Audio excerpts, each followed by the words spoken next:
Hello everyone, I'm Akari, and in this video we are going to be customizing Littlest pet shops, except this time I do things a little bit differently than I usually do. Before we begin customizing, I wanted to show you this beautiful woodsy miniature cabin by Rolife. It was super fun and chill to put together during my downtime, but the outcome was even better for me because not only is it super detailed, but it also has functional pieces, which for a miniature is just a bonus. Anyway, I decided that I wanted to create a custom inspired by this miniature cabin, which is different than what I typically do because I usually just create customs based off of design. But this time I wanted my custom to enjoy the intricate little details of this cabin and to have a story and to have a personality and to be my OC, my original character. I guess what I'm saying is I want this custom to have a little bit more soul. Something for people to remember them by. And Rolife has plenty of other miniatures besides this one, but this one is chef's kiss for me. So I cannot wait to share this custom LPS with you. Brainstorming a design went a little something like this. I like cats. Oh, also I like moths. Oh, how about cat and moth? And in my head, cats eat fish, and I read that moths drink rotten fruit juice. So if we do the math, we have this silly moth cat that eats fish and drinks rotten fruit juice. This was the first design that I sketched of our Moth Cat hybrid, but since there's not an LPS base that looks like this, I was going to have to get creative. This is all very questionable, but I'm using an LPS Pigeon as the head, an aftermarket short hair cat, and then also I had to choose between these 3 dogs for the body. Again, do not question me. So based off of these 3 dogs, I was choosing them based on how far apart their feet were spread out, if that type of calculation makes any type of sense. And these 3 body sculpts were pretty similar already, but I decided to go with this Dalmatian. I don't even know how I came up with the solution to this equation, but it was purely just based off of vibes. So I'm starting off by ripping these things apart by my most preferred method, which was using a blow dryer. This was our base so far, and it was looking freaky. I don't know, it was looking like an off-brand griffin from Harry Potter. Then I heated up the aftermarket LPS with my blow dryer and chopped her ears off. Thank you, Miss Ma'am, for your service. You will always be remembered for your sacrifice. I then took some pliers and trimmed off the excess so that the ears were flush. Does that make sense? I don't know, it makes sense to me.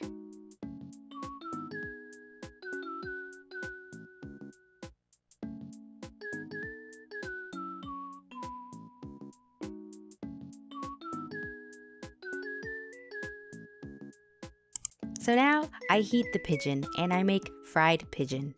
Just kidding, we're chopping off the beak. This is very gruesome.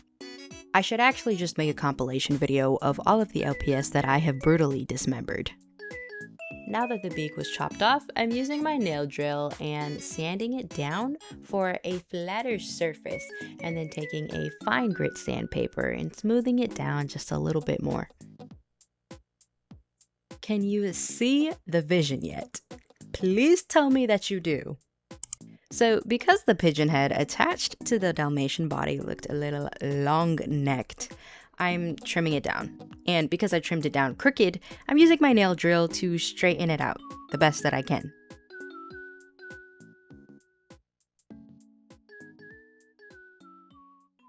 Then I'm taking a different nail drill attachment and opening the neck hole, widening the neck hole a little more so that it's easier to stick the peg in. And here we still have our abomination. Yeah. I took the drawing on my iPad and sized it down to the custom base that we have and tried to map out where the ears would be. And then I took a needle and I jabbed it in the head. I just keep torturing these LPS. I'm so sorry, but it has to be done for the greater good. And then I take a thumbtack and jab it into the same spot. And this allows me to widen the opening so that it's easier to stick the armature wire in. I chose to put these wires in because I'm going to be gluing ears on, and I didn't want the ears to be so easily snapped off. I'm using super glue to glue the ears onto the head, which I would not recommend because after I sculpt with clay, I'm gonna bake it in the oven and with the super glue, and that is not safe, but I still do it anyway. Will it blow up in the oven with super glue? Not in my past experience it hasn't, but will it let out toxic fumes? Yeah, probably. Anyways, I am using 100% pure acetone to remove the factory paint.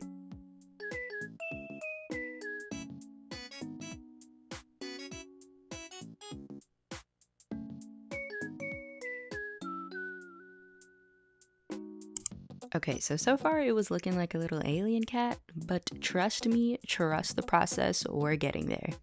Oh, last minute I decided I didn't want to sculpt an entire fluffy tail from scratch, so I'm using a Persian cat tail and then sticking it onto our base with an armature for extra support. It low-key looks like an Angora or long hair cat body, but it's okay. One thing's for sure is I'm never gonna take the easy route. Now it was time to begin sculpting, and this is the clay that I used, this flesh-colored Super Sculpey, perfect for detail sculpting, or so it says. It looks like I know what I'm doing, but quite actually for me, every time I sculpt with clay, it feels like I'm doing so for the first time again. I'm just never confident. It's never like, yeah, I got this down packed, we're gonna get this done perfectly. But it's more like, well, here goes nothing. Oh, I've been reading up on moth facts, and I didn't expect them to be so funny. Like, okay, so this one says, many adult moths have no mouths and do not eat, and some even drink their tears for nutrients. First of all, these poor little guys drinking their tears for food. Me AF, but also, moths have tears? Moths cry? Why are they crying? Who's doing this to them? Who's making them cry? Like, why is this so funny to me? Oh my god.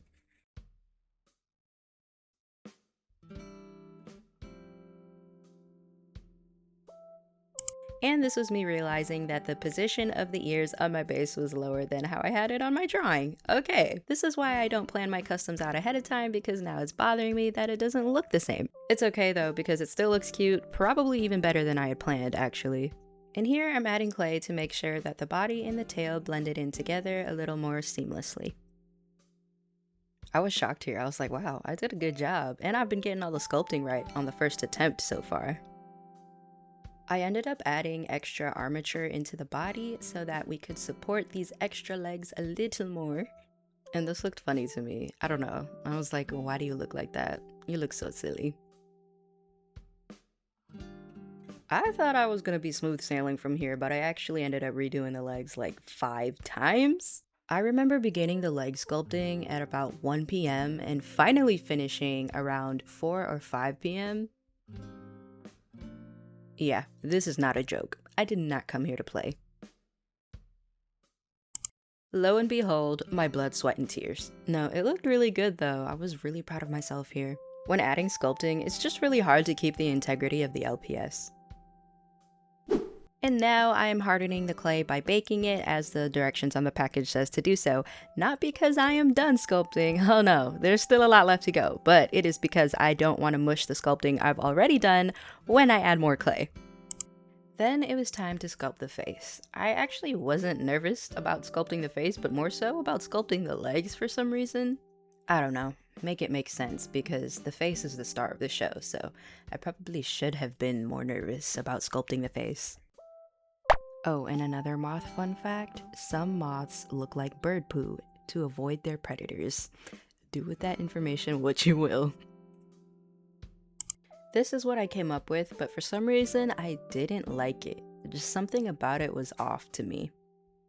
So I ended up chopping the muzzle off. Then I took the piece that I chopped off and positioned it a little lower because I was like, yeah, that was probably it. That was probably the problem. I also added a bit of extra clay here to try and shape a little chin, just so that the face wasn't very flat but had more dimension to it. The way that the little chin made a world of a difference to me. Here was the outcome of that, and I was like, yes, you're a star. Yes, I could see it, you're a star! All that clay was blended in so smooth, wow. I started working on the moth wings, but I didn't film it because I was sculpting for so long. I was like, damn, do I even film myself sculpting even more? Because this is probably starting to get boring for everybody. But on the back of the moth wings, I kind of made, I don't know what to call this, I guess like a skeleton. I'm not a pro or anything, this is just me messing around, but I made a skeleton because polymer clay being this thin, I know will like break off or chip. And in my head, I'm thinking, yeah, maybe this will help a little bit. I don't know, but you can take notes if you want to. And then I also sculpted on fur tuft, whatever this is called. And I also did not film that. And here I'm taking super glue and putting it on the metal wire and then sticking it to our base before I bake it. Next, I'm using 2-part epoxy clay to sculpt on the antennas for this moth. I definitely did not want these thin antennas to snap off, so that's why I chose to sculpt with epoxy clay, because it is stronger than polymer clay, but epoxy clay is pretty difficult to do detail sculpting with. So I ripped the failed attempt off and just added it to the head and the antennas for extra support, hopefully. Okay, another silly moth fun fact. After mating, the female bagworm moth does everything she can to get the attention of a passing bird so that it will eat her. So that her eggs get dispersed. Well, okay. Anyway, I was finally finished with sculpting, so this is our official base that we're working with, and it was already looking super cute to me. Because I'm a very indecisive person, I last-minutely decided to change the design to something more simple, which you will soon see. I hope you guys do not regret this decision for me. Finally, it was time to paint, so I'm using my airbrush and spraying on a white base coat.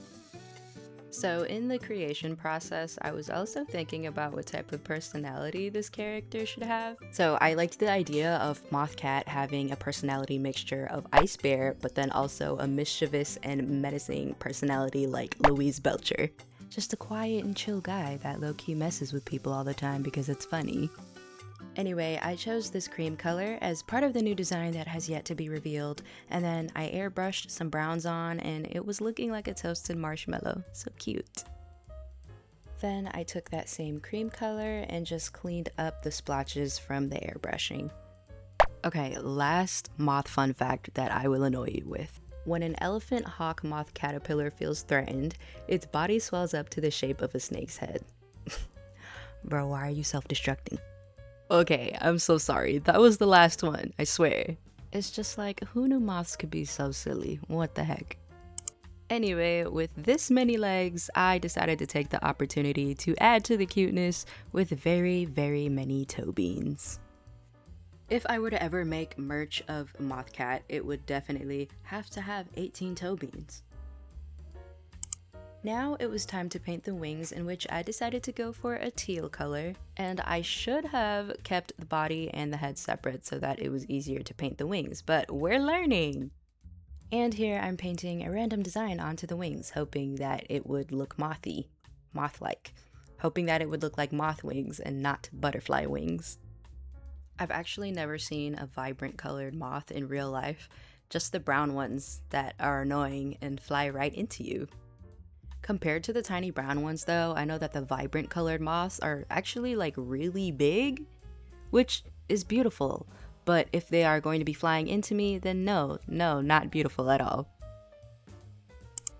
Lastly, I finally begin painting the eyes, which is actually usually pretty difficult for me to film on camera, because when I'm painting the eyes of an LPS, I need this LPS to be so close to me, like basically touching my eyeball type of close. But I am trying to be better at filming myself painting LPS eyes on camera for you all, because I know that for many of us, painting LPS eyes is something we struggle with the most when it comes to customizing. So hopefully seeing more of this process on video can help with that, or maybe even build more confidence when it comes to us doing that. Finally, we're nearing towards the end and I'm sealing this paint with matte and satin varnishes. But really quickly, I wanted to make a personal accessory because I was so stuck on the thing about some moths drinking rotten fruit juice for nutrients. Like, of course I had to add this obsession of rotten fruit juice to Moth Cat's personality, but make it cute by creating it in the form of a juice box. So I decided to use this light blue colored polymer clay and jewelry wire for the straw. Then I began painting the design on the front of the juice box, which I was actually just gonna scrap the entire idea of the juice box because I was like, there's no way I'm painting such a design on something this tiny. Like tiny letters? Come on now. To my surprise, I followed through and actually did a pretty good job. Now he can drink his little tiny rotten apple juice box. Okay, before I finally reveal the finished custom to you, I wanted to share the first official drawing I've ever done of Moth Cat, slurping his little juice box, of course. I will be doodling him a lot, you can count on it. But here he is live in the flesh. He is so adorable and I'm so obsessed with him. I even gave him a little tooth and the toe beans just top it off, cherry on top. And here's him with his little juice box. Oh my gosh, he's so baby. And he gets to snooze and frolic about the cabin, when he's not causing mayhem, of course. Moth Cat's wings also turned out really nice. I added some gold shimmer to it, and so I decided that this necklace would fit him perfectly, and the necklace is just a golden hair cuff. It actually looks like it low-key gives off the vibes that he secretly comes from a noble bloodline of moth cats. Anyway, I hope you like Moth Cat as much as I do and enjoyed watching the creation process. And thank you so much for watching. Mwah. Bye!